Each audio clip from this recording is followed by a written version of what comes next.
as a Victorian, I think I can speak for most Victorians and say that we are ready for these restrictions to be over, frankly. And it has been a tough, relentless period for so many people.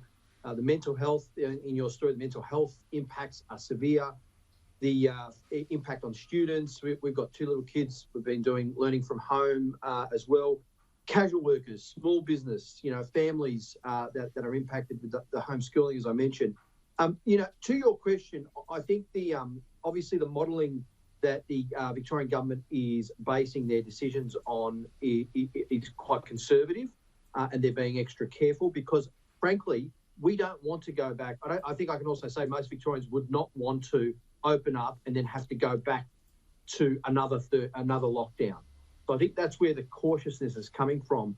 And, we don't want to see a yo-yo effect that you've seen happen in Europe with, going back to imposing further lockdowns when cases get out of control. Now, the good thing I would say is that because the Victorian government has based their decision-making at least partly on the case numbers tied to easing of restrictions, if the modelling, which is some commentators have said is quite conservative, if the modelling proves to be too conservative and cases are halved quicker rather than every 18 days, every 8 or 9 days, there's a real hope there that we could actually ease those restrictions a little bit sooner than was even announced by the government. So there is some hope in that if the modelling is too conservative and you start to see cases drop quickly. And I note today with 41 new cases in Victoria, so a drop there as well. So if that continues, that's the hope. That's the hope. But you're talking about conservative modelling there. The problem is that whatever the results are, the numbers that are now locked in to get to these restrictions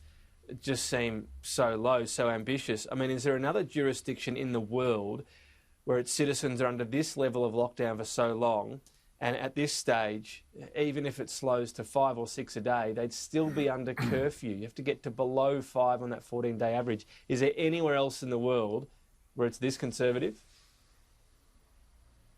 Well, I mean, I don't. I think the only place I can think of that had a similarly strict suppression strategy or really strong suppression strategy that almost looked like elimination was New Zealand. And then we've heard all the news around what happened there, obviously with their efforts. So the government is making decisions, and I look, again, I'm not going to second guess a state government decision. I noted that the Prime Minister and Josh Frydenberg and Greg Hunt put out a press release which was kind of critical of the Victorian government or taking a bit of a swipe. I mean, I would suggest to the Prime Minister and the federal government that they do their job. Fixed aged care, put more money into mental health.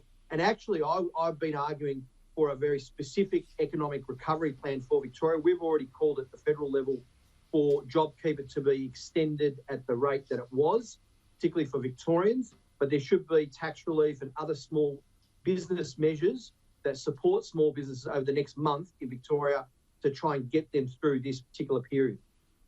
Okay, I want to bring in Trent Zimmerman. Your thoughts on the Victorian plan that was outlined yesterday? Well, good morning, Tom, and good morning, Peter. Look, it's hard from Sydney to imagine what it's like in Victoria and in Melbourne, but I can just imagine how devastating it would be for so many Victorians and businesses based in Victoria with the news of these lockdown extensions. Obviously, the numbers in Victoria are not where you want them to be. But what I would say is that I think that it's important that while the health advice has to be the primary consideration, it shouldn't be the exclusive consideration being looked at by the Victorian government. And what strikes me is the point that you made, that basically if we had the type of criteria being used by the Victorian government in place in New South Wales, then New South Wales would be somewhere between stage 2 and stage 3 lockdowns. And I think what New South Wales has so effectively demonstrated is that you don't have to persist with those type of extreme lockdowns if you've got the tracing and management systems in place to be able to cope with low levels of community transmission. And I think that's really where we need to be thinking as a nation about coping with some low level of community transmission, managing that, being able to do the contact tracing, put all the mechanisms in place to protect the broader community and those most vulnerable, while not resorting to what really are job-destroying and economy-destroying severe lockdowns persisting longer than they need to. So essentially you think the Victorian government doesn't have enough of a risk appetite. It gets advice. Its response to that is too conservative.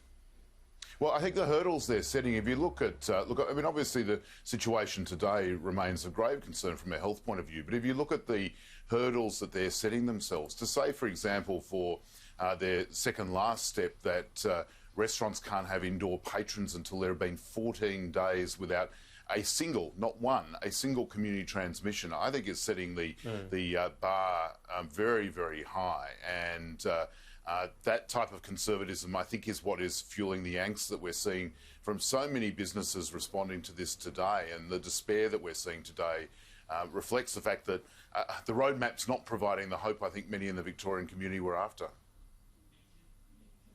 It's a fair point, Peter. I mean, you can, but let me also put this to you. I mean, you could have a situation where in the future one suburb has a handful of community transmission cases and the entire city is locked down as a result. You could have, just the occasional community transmission every now and then, every few days, no restaurants are opening. I mean, how can that be justified? No, well, Tom, I've argued in the past, I think even on your program, that we have to get to that next stage where we are really localising lockdowns. And this goes to Trent's point. And there are some differences between New South Wales and Victoria. Victoria had to catch up on their contact tracing capacity and capability. New South Wales, I think, had more contact tracing capability and capacity. Now, the Victorian government has now done that. They've really upped the numbers there significantly, obviously. But also, there are differences around when you look at the numbers, you're looking at whether you like in New South Wales, you've got cases that you can actually trace and control in the outbreak, and they're not mystery cases, or they're not community transmission that you don't know where it came from, that's slightly different with Victoria. That's the concerning number, actually, if you've got cases you don't know where they've come from, because that can spread even further. So you've got to bring that down. We're not out of time. But I think you mentioned the localised approach. There is no localised approach here, is there? Yeah, I've argued for that in a public policy sense.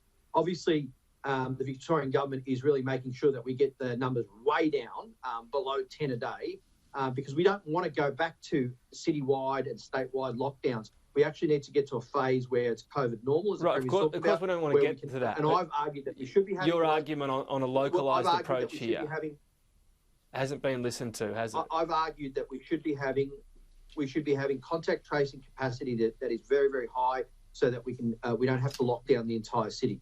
And that can be done going forward. All right. Just finally, Trent Zimmerman, on the prospect of more help for Victoria specifically, is that something that should be considered, or would the rest of the country say, well, hang on, you don't get rewarded for having a government that let hotel quarantine spiral out of control? Yeah. Well, look, a couple of points. Obviously, this past fortnight in Parliament, we've extended JobKeeper for another 6 months, which I think is important for Victoria, but all of the Australian economy. And in fact, I think something like $40 billion of JobKeeper funding is expected to flow to Victoria as a result of these decisions. The PM said yesterday in his statement that he and the Treasurer will be working with the small business and the business community more generally in Victoria now that the roadmap has been released. And I know that the Treasurer in particular, being a proud Melburnian, is very focused on providing whatever support's needed to support Victorians during this period. What does that mean about specific help just for Victoria? Is it should it be on the table? I think the preferred approach has obviously been to provide nationally consistent support, but you do have programs such as, for example, the pandemic leave, which is nationally available but is open to the states to take up. So effectively what you can have is national programs that are only triggered by unique circumstances being reached in particular jurisdictions. Right. But you don't think it should go beyond that? Well, I think that's the type of thing that I'm sure that the Treasurer will be talking to the business community in Victoria about to make sure that they get through this. Yeah, but do you think that's where it should end? Only national programs, yes, that might only be triggered by Victoria, but nothing specific for Victoria? I'll leave that to the Treasurer in his discussions with the Victorian business community, but the model that we used for the pandemic leave was one which was directly related to the needs of Victoria, but to ensure that it was nationally consistent, if I can put it that way. Obviously, it's open to other states to join that scheme if the need arises. Okay. Well, Tom, can I just get your thoughts briefly on this, Peter? I just want to ask you about this. Do you think there's going to be a real chance that larger numbers of Melburnians in particular just say, we're fed up with this, and civil disobedience might be increasing? Well, there is a small minority that protested on the weekend. I think they're very, very selfish in those actions because they can actually increase the risk. And all the work that we're doing, and we're grumbling about it, frankly, and going through this terrible lockdown, could be wiped away because these people are running around and breaking the rules. All the effort that's been made could be wasted. And I tell those people to now the roadmap is there. Pull your head in and have a think about it. Pull your head in and have a think about it, and don't do that, because the vast majority of Victorians have gone through a lot of suffering to suppress this virus. Second point I would just make, we are one nation. If this breakout of the Ruby Princess happened in New South Wales, I would be arguing that the federal government also have more New South Wales specific support for small businesses there. I think that needs to be done by the federal government in coordination with the state government, the Victorian government, specific measures to assist small businesses in Victoria. And it's not beyond their wit to do that, Tom.